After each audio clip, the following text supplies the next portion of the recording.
The major lesson learned for me this year was year 2 is difficult because you're coming with historical fertility, if you like, coming out of conventional farming.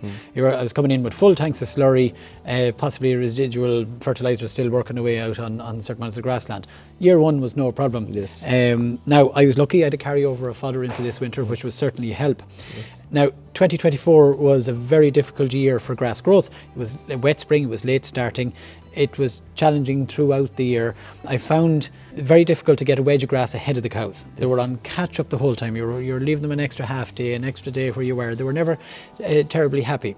What presented a challenge here is I got restricted with TB in September as well. It held up the removal of stock off the farm. So that has led to challenges, compounded the challenge of keeping grass ahead of them now. We have to keep silage and bedding through the winter.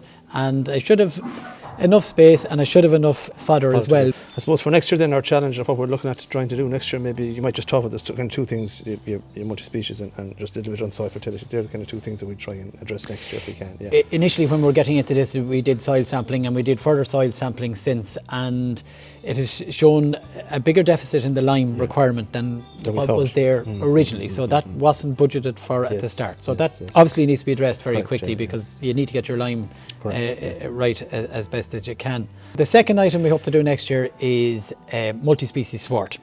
We've addressed red clover, white clover. We started that. It's a farm needs a good bit of work, and I'd like to try and do some sort of reseeding development year on year. Multi-species will be the next thing I'm going to try as part of the Growing Organics program there as well, because I have no experience of it. I haven't done it before. I want to see how it works. I've a field earmarked for it, good high dry field.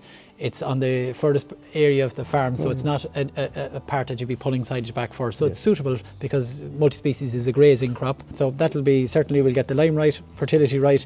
Farmyard manure should have it should do fine. And we'll start it from there.